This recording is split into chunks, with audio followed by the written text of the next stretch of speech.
So thanks everyone, thanks for inviting me here. Can I acknowledge you, Stuart Smith,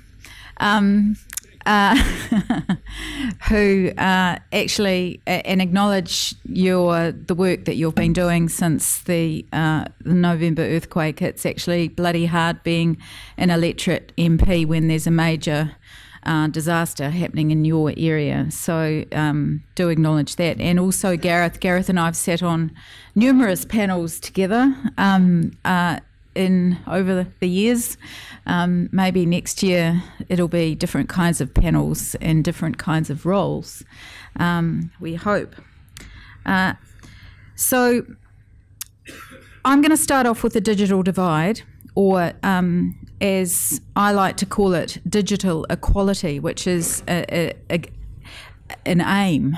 And this is not just for feel-good reasons. It's an economic aim as much as a social aim, because if rural New Zealand isn't better connected, then our whole country is worse off.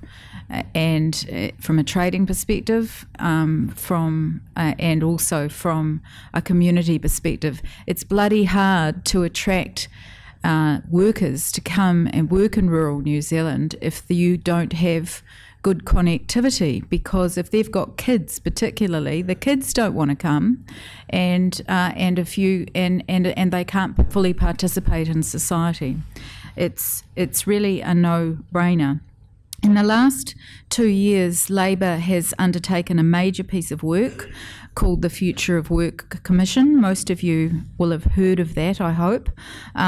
It was a 2-year project, and it had a number of recommendations, which I won't go into today, but it fundamentally started off with the premise that work is changing, so the disruption of technology is impacting work so dramatically that within 5 to 10 years, 40 to 45% of the jobs that exist now won't exist.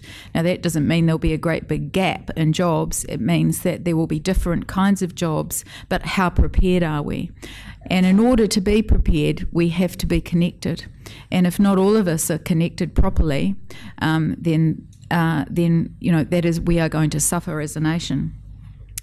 One of those recommendations was that by 2020, that Labor is absolutely committed to closing that digital divide.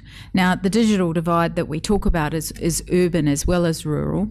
And I did note that the Minister did talk towards the end about the digital divide. Well, I don't know how many of you are aware of this, but the 2 measures that are funded in New Zealand to address low connectivity, particularly with people from low socioeconomic backgrounds, the Computers in Homes through the 2020 Trust and the High Tech Youth Network, they're both losing their funding. That's happening. It's happening at the end of June. I think the High Tech Youth Network has actually already lost its funding. So I don't know what's going to replace that, if anything, but they're gone, unless there's a bit of a public outcry about that. Now, that's a serious issue. In rural New Zealand, we know how significant it is that and I'm not going to go over any of the data around that, because we just know how significant it is. Since RBI 1, there's been I guess an outpouring from many of the communities around the country that particularly in those expressions for interest that were filled in by all the councils around the country in 2015, crying out for better connectivity, giving statistics for the parts of the country that were being really badly affected. Southland, 24% of rural businesses said lack of connectivity affected their ability to attract staff. 41% said their internet service didn't meet their needs. In Huntly, 44% of households have internet access, 51 in Tuakau, 51 in Tauranui. I could go on and on. The thing is, that hasn't changed for those communities. Now, we've had, since 2014, we've had the UFB2 announced, and we've now finally seeing some action out of that. This is the $200 million investment from the Future Investment Fund, or whatever it's called, that is actually going to deliver. But for many communities, for 130,000 people around New Zealand, it won't deliver until 2023, 2024. That's a lifetime in internet connectivity. How many kids will have gone through school? How many businesses won't have been able to be more productive while they're waiting? That's a big issue. Then we've got RBI 2, which was announced in the election campaign of 2014, still to see an outcome from that. I'm really pleased to hear the Minister and also Stuart Smith talk about WISPs, the rise of the WISPs. Hands up how many WISPs are in the room.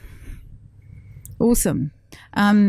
Seriously, community solutions are seriously emerging, but you're still to get the opportunity to really to get a kickstart around that. And I'm actually, today, I'm giving the government a big whack around the ears around the fact that it's taken so long. We still don't have any announcements around RBI 2. Surely we've got to have an announcement before the election. They did pass legislation under urgency at the beginning of 2015 to increase the TDL so that you'd have to pay for it, but we still don't see any announcements around it, and that's just simply not good enough.